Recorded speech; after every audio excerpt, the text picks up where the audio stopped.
আমরা দেখি একটা যদি এখানে একটা ওয়েটিং রুম বা ইয়ে করে দেওয়া যায় তাহলে আরও একটু ডিসিপ্লিন হয়ে যাবে রোগীদের যেন ভোগান্তি কমে সেটা নিশ্চয়তা দিচ্ছি। ইনশাল্লাহ আমরা সরাসরি করে থাকবো। আপনি ঘুরে দেখেন, আমরা একটু ছবি তাহলে একটু স্লো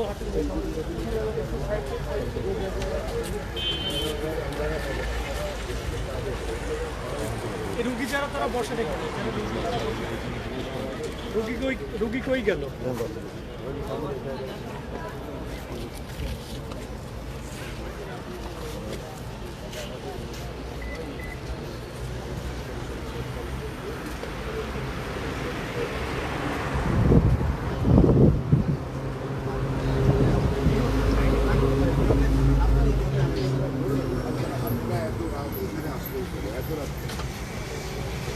সকালে আসতে পারে, সকালে আসেন না, কোথা থেকে আসছে?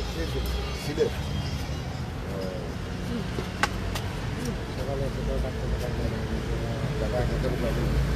আমরা দেখি, আমরা চেষ্টা করি,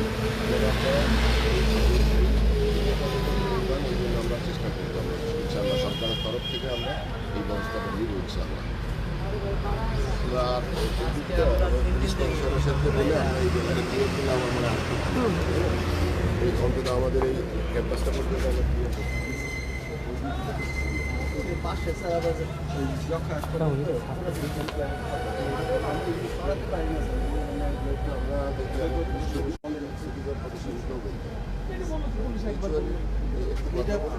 আসলে সরে যায় 10 মিনিট, ওরা চলে গেলে আবার বসে আচ্ছা, এইগুলো আমরা দেখবো, আমরা সবার সাথে কথা বলে আমরা এটা ঠিক করবো। আর ইনশাল্লাহ আমরা এটা যেহেতু আমার ফজরে আসছে, আমাদের পক্ষ থেকে আন্তরিকতার কোনো কমতি নাই, কিন্তু আমাদের লিমিটেশন আছে।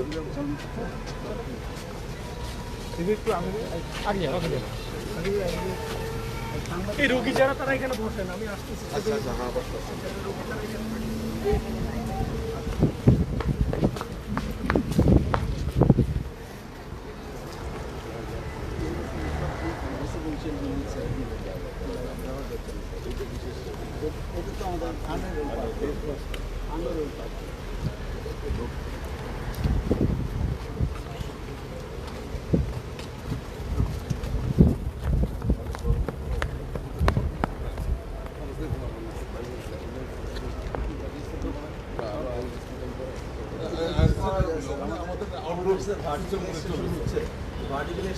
এই লোকটা আরো বেড়ে যাচ্ছে।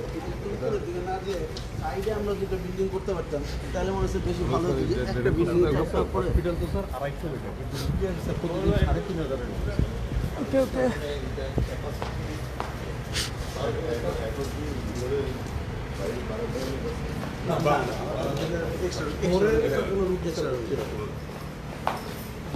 এখানে যদি থাকতে দিই তাহলে পুরো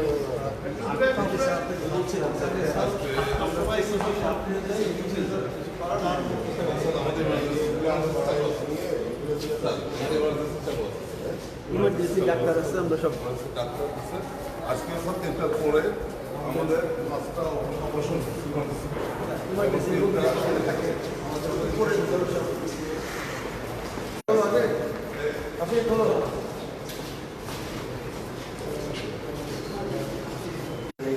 আমাদের আজকে 16টা রোগী ভর্তি এসেছে।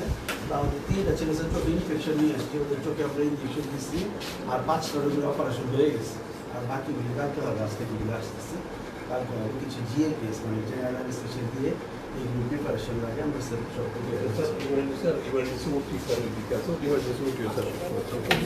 ইমার্জেন্সি ওটা